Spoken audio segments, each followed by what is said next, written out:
Alright, hey and welcome to example 10. In this example we're going to take a look at how to do bending metal.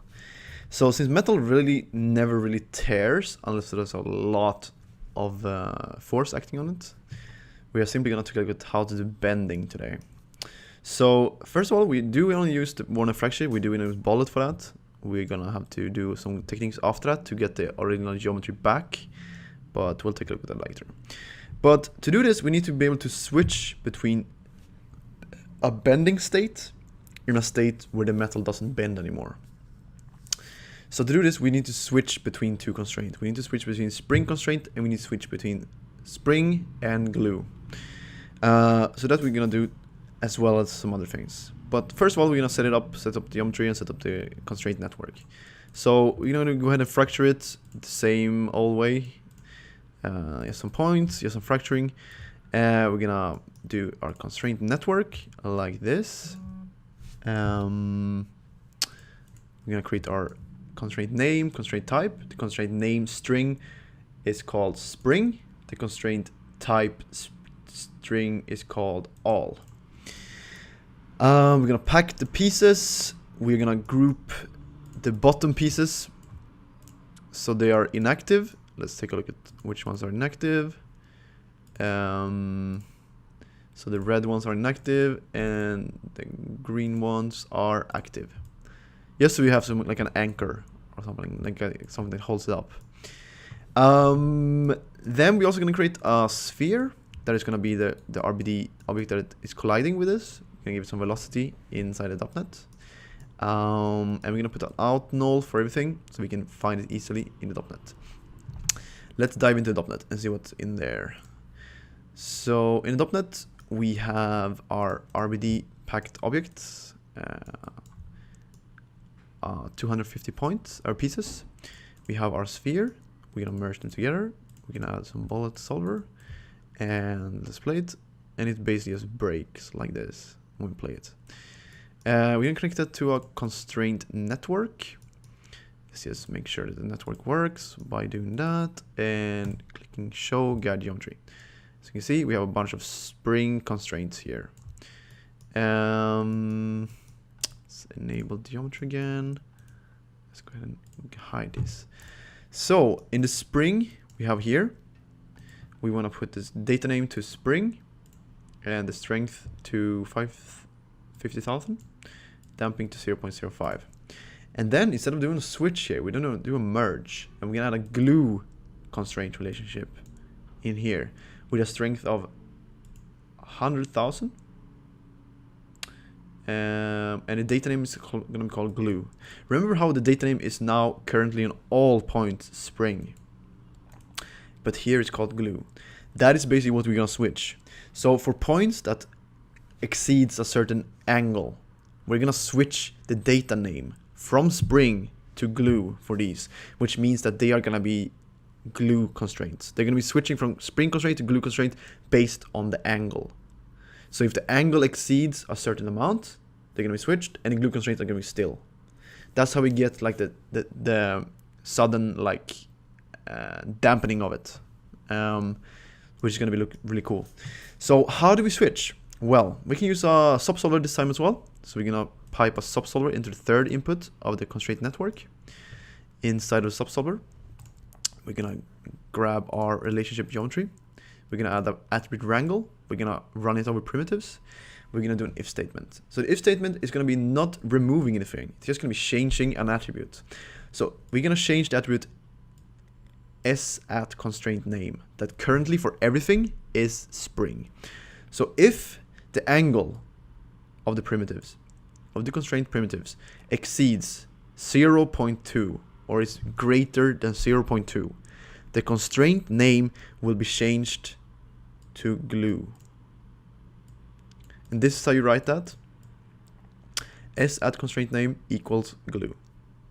You could write else s@constraint name equals spring, but since that already exists, we don't have to do that. We are simply going to overwrite this attribute for all the valid points or primitives. So that is basically going to switch our constraints for any areas that we want. And to make sure that this actually works, we're going to switch on the guide geometry. we're gonna switch up the geometry and let's have a look. So if this works, some of these constraints should be switching from a yellow sphere type thing to just a red line. Okay, let's have a look. Let's play this. It's very slow since it's a spring. As you can see, certain of these constraints have now switched. Like right here. And these areas makes this thing not wobble anymore, or just in certain areas. We can get a really nice detailed wobble out in the edges here that we're gonna see later on when we actually get some geometry on here. But as you can see, there's a little bit of wobble in the edges, which gives a lot of like cool details that actual metal probably would have. So that is how we switch between the constraints. So it's very important, this data name or the s@constraint constraint name. That attribute is really valuable for us to define which one of these we are using. And yeah, that's how we switch it. Read through these two if you want more information on it, but I'm simply gonna simulate this now. Switch up the geometry there and back on this. So let's see what this looks like when we simulate on geometry. Boom. The ball hits it. It wobbles a little bit and it dampens. And it's now still. And we now have some really nice deformation caused by this ball. Like that.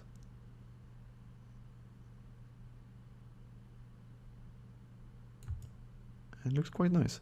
But as we know, we only have these pieces now. This doesn't look right. This looks weird. This doesn't look like metal. It still looks like bricks or like pieces have exploded. Because it's like this offsets between edges and shit. We are gonna fix that with a point deform. So we're gonna grab the geometry. Make sure that the object is RBD packed object 1, that is coming out of the .NET. We're going to use a point deform. The point deform will simply deform original geometry back onto these pieces. This is a magic node. Like it can do so many things, as long as you have the maximum points set pretty high. So we're going to grab these. The first input on of the point deform, we're going to grab original mesh, which is this. Just what we shattered from beginning. So it's basically this guy. We can object merge that down here. Then in the second input, we need a rest point, rest geometry, which is basically these fracture pieces, but on a rest point. So let's grab them on the first frame 1, like that, which means that they are not moving here. They are simply static. And then in the third input, we want the fully deformed or deforming geometry or the simulated pieces. Like that. So you're just going to pipe this straight into the third input. And this means that we now have all we need for this. We're simply going to bump this maximum points up to 10,000. And it's now pretty much finished to see what it looks like when it's geometry. Let's just ghost this. So we have some... Alright, it's not animated. Regardless, it's going to look like this. Simulated. Boom. The edges wobble a little bit.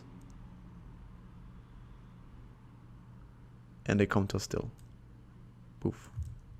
So it's a quite nice and easy way to do deforming metal like this.